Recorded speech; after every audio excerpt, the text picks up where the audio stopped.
Bem-vindos ao Advogado do Diabo, Justiça e os Números. Eu sou a Diana Ramos, diretora do Jornal de Negócios, e o Advogado do Diabo é o Luís Miguel Henrique. Olá, Miguel. Olá, bem-vindo mais esta semana. Obrigado. Uma semana em que vamos olhar para a economia, tendo como ponto de partida a entrevista do Ministro da Economia, Pedro Reis, ao Jornal de Negócios, que foi publicada esta semana. A acompanhar-nos está hoje Ricardo Ferreira Reis, economista e professor da Católica Business and Economics. Bem-vindo, Ricardo, e obrigada por ter aceitado este nosso convite. Muito obrigado. O Ministro da Economia diz-nos nesta entrevista que vai manter em funções a administração do Banco de Fomento. Isto depois de ter havido uma grande rotação de cadeiras na administração pública, em alguns organismos da administração pública, nesta entrada do novo governo, incluindo a AECEP, que é um dos organismos tutelados em partilha, mas tutelados pelo Ministério da Economia. Que sinal é este que é dado por Pedro Reis de, apesar de tantas críticas ao Banco de Fomento, manter a atual administração em funções? Eu não vi as críticas ao Banco de Elas são de Fomento, públicas, são muitas e muitas empresas que se queixam de não estar a mas operar totalmente no mercado. não o Ministro Pedro Reis. O Ministro não. Era esse o meu ponto, ou seja, as críticas que têm vindo ao Banco de Fomento não vêm do Ministro de Fomento. Mas são públicas, são de empresários, de associações empresariais. Há algum, a melhor palavra talvez seja desânimo, no sentido em que havia uma expectativa muito alta em relação àquilo que o Banco de Fomento poderia ter trazido, e até ao momento não é notório por parte dessas críticas e das pessoas que fazem essas críticas que ainda não são vistos os resultados esperados ou prometidos na altura da criação do Banco de Fomento. E faz sentido então manter uma administração não havendo ainda os resultados esperados? O Ministro vem precisamente dessa área, precisamente da banca privada, ou seja, a responsabilidade do Ministro, a responsabilidade profissional do Ministro até há bem pouco tempo, era precisamente o fomento da economia a partir de um grupo bancário privado, o que é normal, e é para isso que existem a banca e esses bancos de fomento. O papel de fomento da banca na economia funciona um pouco como uma lubrificação no motor de um carro. Se não houver este fomento, este estímulo, este apoio da banca, do capital, que está disperso de certa maneira, e o banco é um concentrador desse capital e um encaminhador desse capital para o investimento, para os sítios certos e para as áreas-chave da economia, então o motor gripa, porque não tem este lubrificante, não tem este capital. E ao longo da nossa história nós temos visto a banca a funcionar muito mais como lubrificante de outras dimensões de crédito, nomeadamente o crédito imobiliário, e portanto por uma questão de facilitismo, ou seja, de alguma inércia, o termo indigência é um bocadinho forte neste contexto, mas no sentido de estar estagnado neste tipo de setor, porque era mais fácil e porque tinha menos risco, sendo mais fácil. E, portanto, o arriscar desta maneira é algo que exige uma reformulação, não das pessoas, mas da mentalidade. Mas isso é a banca comercial, e a banca comercial mede o risco de uma maneira diferente. O Banco de Fomento é suposto suprir falhas de mercado quando a banca comercial não quer assumir esses riscos. Mas e isso não está a acontecer. Não está a acontecer. E não aconteceu no passado recente, e no passado recente dos últimos 30 anos neste contexto. Só que esse papel pode ser feito pela banca comercial também, que pode ter bancos de investimento dentro da dimensão do grupo, que têm, por sinal, e pode até ser feito quase ao balcão. O crédito às empresas pode ser feito numa proximidade muito maior. O fomento da economia não precisa ser feito a partir de Lisboa. Então, nesse caso, não faz sentido haver um banco de fomento? Há perspectivas que dizem que não faz sentido haver um banco de fomento. É possível dispensarmos um banco de fomento se a banca comercial cumprir esse papel, e isso é possível de ser feito, e nós temos um banco do Estado, como é a Caixa Geral de Depósitos, que podia fazer esse papel. Eu não quero apontar dedos nem falar de falhas, mas de certa forma a necessidade de criação de um banco de fomento é o reconhecimento de que a banca privada, quer a pública ou estatal, não cumpriram uma função que é essencial, que é a tal de lubrificação da economia. E isso repito, tem muito mais a ver com mudanças de mentalidade do que propriamente com as pessoas em particular que estão lá. Se as pessoas que estão lá não têm capacidade para ter essa mentalidade, então devem ser substituídas. Se o Ministro reconhece que estas pessoas com outra mentalidade, com mais dinamismo, com mais tempo, porventura, conseguem chegar lá, faz sentido manter as equipas, e noutras áreas, porventura, não havia essa necessidade. Também chama a atenção que o exemplo que referiu da AECEP tinha sido uma nomeação muito recente. e, portanto, faz sentido a quem está há pouco tempo no lugar, eventualmente poder ser exatamente, ou seja, ser substituído por outras pessoas em função de horizontes temporais que são muito incertos no contexto político em que estamos nesta altura e, portanto, se calhar passa por aí a decisão do Ministro. Miguel, têm sido muitas críticas de facto ao Banco de Fomento e aqui a explicação do Ricardo também para alguma retração da banca comercial não explica tudo. Ainda assim não seria lógico mudar a equipa de gestão do Banco de Fomento, tendo em conta que, como o Ricardo frisou, não há ainda resultados ou expectativas que existiam em torno do trabalho do Banco de Fomento não foram de alguma forma cumpridas? Na resposta que o Ministro da Economia, Pedro Reis, dá ao atribuir a uma dose de eventual irresponsabilidade de ser trocada, isso criou, para mim, e acho que é um problema político, porque se é irresponsável ele se trocar-se ali, significa que outros organismos que tenham sido trocados, se calhar a responsabilidade não esteve totalmente presente. Mas ele também diz, seria responsável porque estamos a preparar medidas e de algum modo afirma que aquela administração não podia fazer mais porque havia questões políticas e burocráticas esta para resolver. Esta é a parte que eu agora vou dizer. O que eu acho é que a partir do momento, a curva de aprendizagem de qualquer equipa de gestão que entrasse era obrigatoriamente de um semestre ou mais. Isso é um governo minoritário que não está a conseguir olhar a 4 anos, numa legislatura normal, um ciclo normal. Todos nós sabemos, e o tempo urge pela explicação que o Ricardo acabou de dar, não é só pelos últimos 2, 4, 6 anos, é por tudo aquilo que eventualmente vem do ponto de vista estrutural mal feito na economia, e há dinheiro que tem que chegar a um conjunto de empresas e um conjunto de empresários que têm projetos, que têm equipas, que têm iniciativa, que têm propensão ao risco, é uma coisa que em Portugal não é incentivada, e tudo isso tem que ser feito por uma equipa e por uma entidade. Era contraproducente mudar quem não conseguia apanhar depois o barco a meio. Exatamente, eu acho que é muito isto a ver. Acho que qualquer equipa que entrasse agora iria perder o ano inteiro de 2024. Todos nós sabemos que julho e agosto em Portugal não é bem o tempo em que se trabalha mais, tanto setembro, outubro e novembro para chegar ao Natal é perder o ano inteiro de 2024. Eu acho que este é o pragmatismo e a racionalidade em que assenta. E a parte interessante é que com isto Pedro Reis, e agora olhando para o lado meio cheio da garrafa, ele consegue também tirar algum proveito, porque aquela equipa de gestão sabe que aquele ministro lhe entregou um capital de confiança e que está a arriscar a sua própria credibilidade e a sua própria posição ao manter, por exemplo, para estarmos aqui a conversar. O grau de exigência que eventualmente lhe será atribuído àquela equipa será muito maior para lhe atribuir resultados. Porquê? Porque eu acreditei, eu apostei, eu atravessei-me. Portanto, por favor, vamos lá mexer-nos e vamos lá fazer acontecer algo.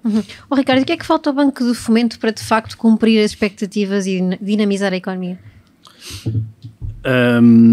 Falta a tal mudança de mentalidade. O Miguel falou de alguns desses elementos, o reconhecimento do papel do empresário e das suas funções, a questão da propensão ao risco, da valorização do risco, o que implica a não morte de mercado para quem falha uma ou outra vez, portanto que é uma coisa que nós temos aqui, que é o ónus do falhanço ser uma coisa que inibe depois qualquer pessoa de investir, e faz uma coisa que também é má neste contexto, e que nós na teoria económica falamos de seleção adversa, quer dizer, vamos filtrando aqueles que teriam mais condições sérias, honestas, capacitadas para investir, e só ficamos com os quadros menos exigentes em termos de muitos padrões éticos e de resistência ou resiliência, como se diz agora, ao risco, o que faz com que o empreendedorismo não seja tanto um empreendedorismo no sentido de pôr em prática aqueles projetos que os empresários vão tendo e os empreendedores vão tendo, mas mais um aproveitamento de fundos que estejam disponíveis, uma questão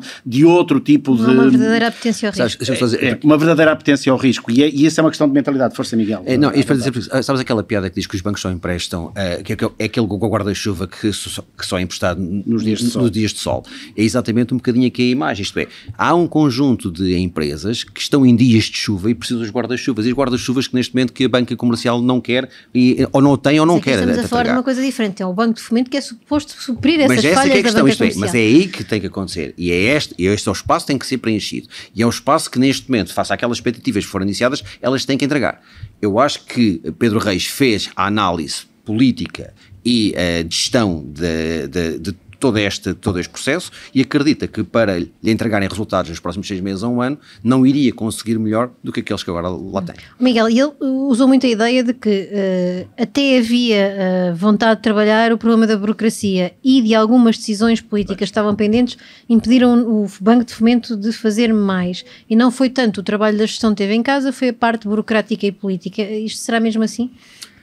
Para a parte burocrática, de certeza absoluta, mas isso não é só para o Banco de Fomento, isso é um problema de custos de contexto que o país tem, que todos nós temos, todos, literalmente todos nós, os cidadãos, nós em pequena escala, para tratar de alguma coisa, seja que tenhamos que lidar diretamente com o Estado, sabemos da complicação. Quando passas isso para o nível das empresas, quando passas isso para o nível das empresas para acederem a fundos, é terrivelmente mais complicado e toda a burocracia serve. E se me permites, é o tipo de coisa que permeia não aqueles que têm melhores ideias, mas os que melhores sabem viver com este conteúdo, certo, e com esta situação, que não são necessariamente os melhores empresários, são os melhores a lidarem com problemas que não devíamos ter sequer. Desculpa. Não, que é bem isso mesmo. A outra parte que tem a ver com a decisão política, e eu aí percebo e compreendo, porque uma das coisas que nós sentimos nos últimos anos e uma das talvez principais críticas que se fez aos governos de António Costa era o não decidir. Tudo que aquilo que fosse politicamente menos atrativo do ponto de vista de impacto no eleitor, a não decisão era melhor do que a decisão. E se percebe-se claramente até o desânimo de um conjunto de pessoas que foram para a administração para a administração do Banco de Fomento e que vão saindo ao final de um ano e meio, porque as pessoas que são bons profissionais não se compadecem com esse tipo de inércia, desse tipo de inação. E aí essa é a parte que eu acho que Pedro Reis tem toda a razão, e a parte boa, ele tem capacidade para fazer diferente. Em relação aos custos, contexto e burocracia, isso não me parece nem na próxima década. O Ricardo ia comentar esta questão das saídas e de as pessoas motivadas de mais a questão da inércia, mais a questão da inércia dos governos, e não necessariamente apenas do último governo, mas dos governos até este momento. E casar um pouco com esta opinião, onde tenho algumas divergências em relação a pensar a 4 anos, acho que todas as legislaturas devem ser pensadas a 4 anos, eu percebo que o Miguel, todos nós percebemos o que o Miguel quer dizer, mas nós estamos num contexto político que é bastante interessante, é que se este governo não fizer e não fizer bem, sai no dia seguinte. E isso não é verdade num governo de maioria, que se pode aguentar sem fazer nada. Desde que tenha a tal maioria estável que o mantém. Já tivemos uma maioria estável que saiu no dia seguinte. É verdade, não no dia seguinte, mas saiu mais depressa do que se antecipava, mas enfim, quer dizer, acabou por sair e foi difícil. Mas não é a regra. Não é a regra. Asseguro-lhe, se estes tipos não fizerem nada de jeito, saem no dia seguinte. E, portanto, temos uma oportunidade de ouro que ou o ministro Pedro Reis brilha no que tem para fazer, ou então deixa de ser ministro muito rapidamente. E isso é uma coisa, não pelo primeiro-ministro, o próprio primeiro-ministro sai o governo todo. O que faz com que eles tenham que pensar um pouco, é surpreendente, mas a verdade é que se calhar é o tipo de situação em que o governo tem mesmo que pensar bem no que está a fazer e tentar mudar mentalidades e tentar fazer reformas. O que é surpreendente é as reformas poderem ter que vir de um governo com esta situação tão precária do ponto de vista da Assembleia da República. E olhamos então para a economia, aparentemente também está na calha nos próximos meses, estas tais reformas, estas tais mudanças que está a falar, o anúncio de um conjunto de medidas para as empresas. Aliás, o ministro tem o hábito de dizer que quer ser o ministro das empresas. Tem até estado a ser ouvidos alguns players da economia, algumas associações empresariais, algumas confederações.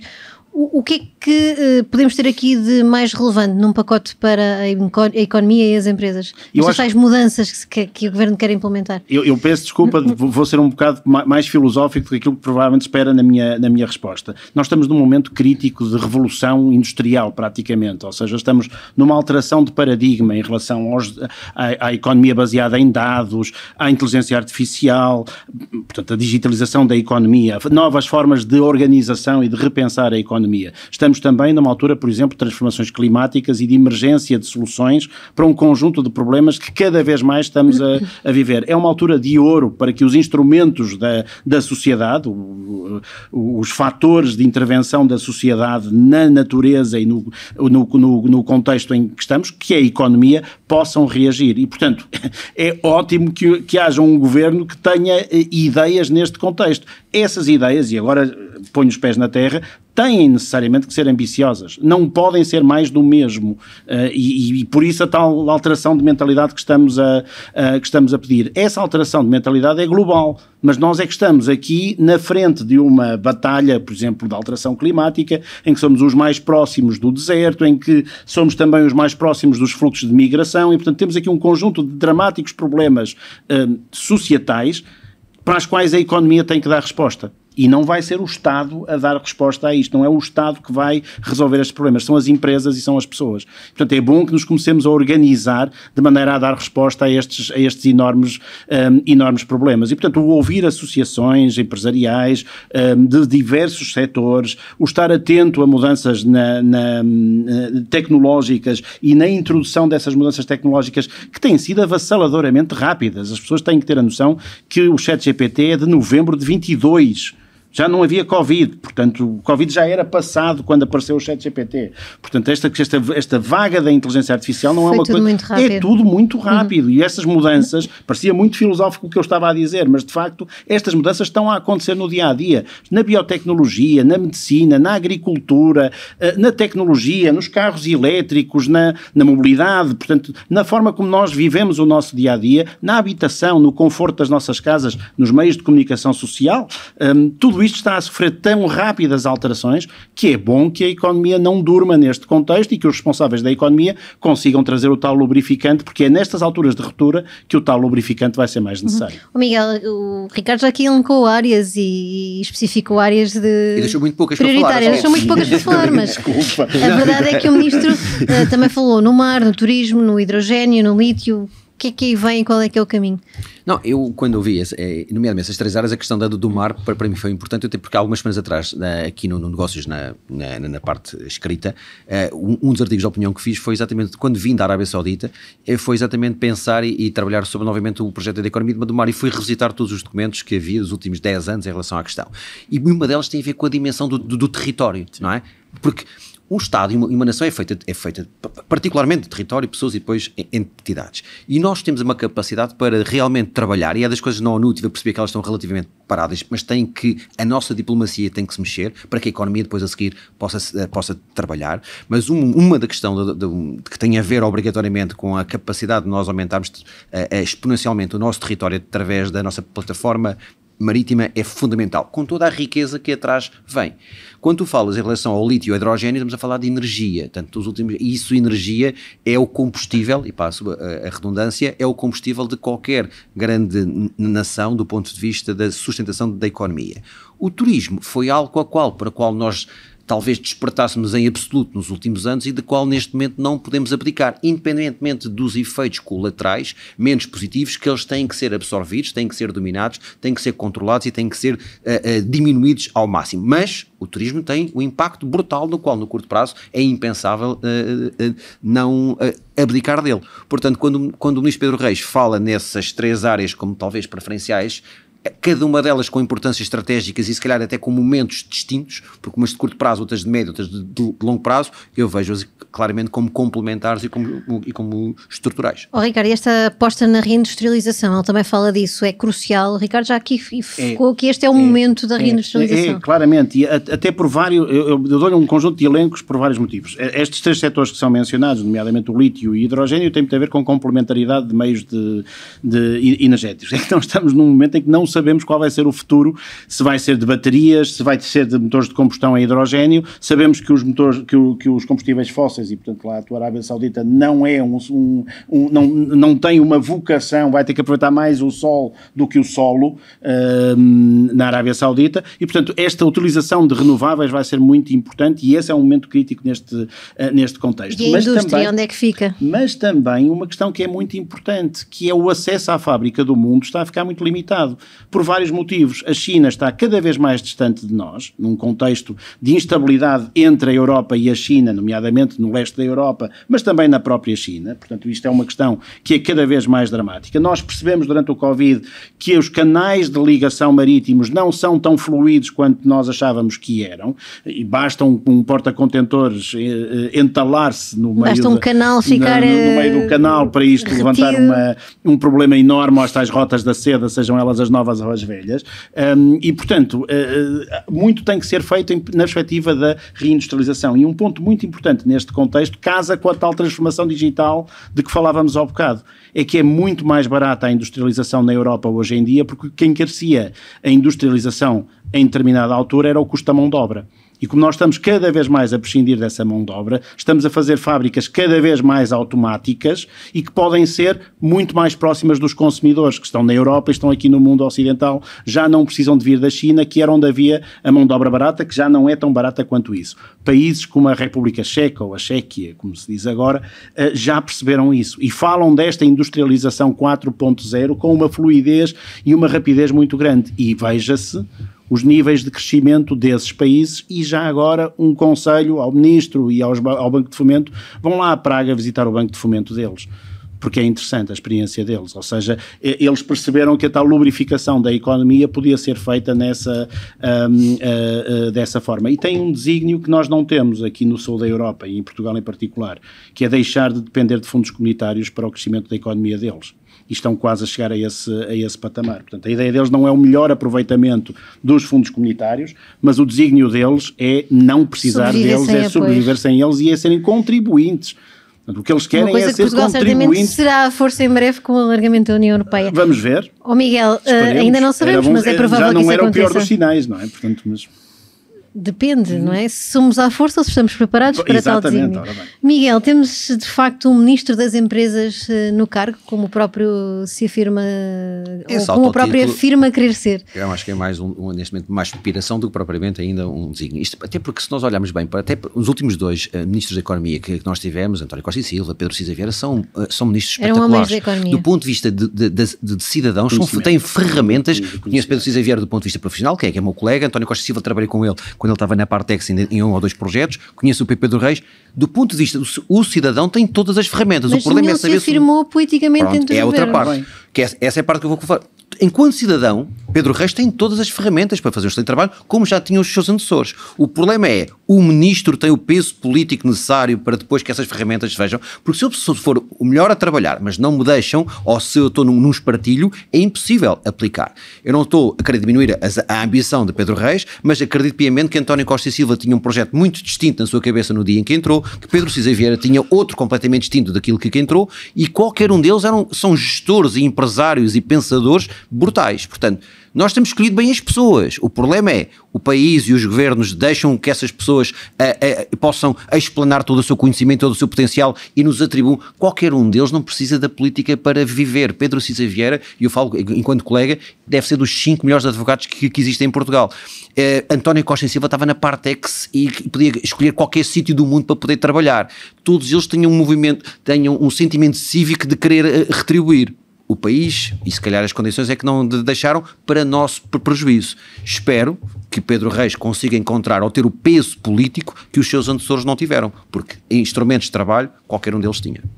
Uma última questão para ambos. Vai este ministro esbater a ideia com que muitos investidores estrangeiros ficaram do país, de um país confuso, com muitas limitações, com problemas que depois podem desencadear suspeitas de corrupção ou outras conexas, depois de ter rebentado a Operação Influencer, porque parte do trabalho de um Ministro da Economia é atrair investimentos estrangeiros. Todos aqueles que são os mecanismos que têm ao seu dispor visam isso mesmo, e o certo é que muitas empresas estrangeiras ficaram a olhar para Portugal de forma diferente depois de ter rebentado esta Operação Influencer. E eu pedi ao Miguel que começasse a resposta para depois fecharmos aqui com o nosso convidado. Sabes, há uma coisa que é, destruir é um ápice, construir demora muito mais tempo e reconstruir mais ainda, porque tu para reconstruir não partes do 0, partes do -5, partes do -10. Então este é um problema. Acredita que, e até porque tenho estado nas últimas semanas a trabalhar fora de Portugal, isso realmente é um problema, porque tudo o que tem a ver com credibilidade, tudo o que tem a ver com reputação, tudo o que tem a ver com reforço da confiança, ele demora tempo a ser construído, mas é muito rápido para destruir. E talvez seja, neste momento, algo. Talvez a eleição de António Costa para a presidente do Conselho Europeu venha ajudar a resolver, ou seja, um aditivo para que se possa, de alguma forma, começar a limpar um bocadinho uma imagem que ficou destruída de perguntas que não são fáceis de responder. Mesmo como advogado, como consultor, estás a fazer negócio no país estrangeiro, quando fazem essa pergunta, responde o quê? O primeiro-ministro como é que eu respondo isso? Suspeito e um antigo primeiro-ministro acusado. Eu estou a conversar com parceiros ou estrangeiros, eu não tenho uma resposta fácil para dar numa situação dessas. Espero bem que se consiga, de alguma forma, limpar tudo isto e que a imagem de Portugal saia o melhor possível. Ricardo, para fecharmos. É o que chamamos de custos de contexto, que são bastante elevados em Portugal. Pesam bastante. Pesam bastante e têm pesado bastante na nossa economia. Eu acho que não é impossível atrairmos capital estrangeiro, porque volto a dizer, e desculpem estar a puxar aqui a brasa para a sardinha das universidades, dizendo que é das áreas de excelência que temos no país, mas em verdade a ciência, e não apenas a minha, mas muitas outras universidades têm dado muitas provas disso. O know-how existe em Portugal. Nós estamos num momento, ainda hoje falava sobre agricultura neste contexto, que é um tema que me tem apaixonado bastante nos últimos tempos. Quando nós pensamos em agricultura, pensamos na agricultura de há 150 anos. Tradicional, de há 150 anos. Sem mínimo tecnologia. Porquê é que pensamos nessa?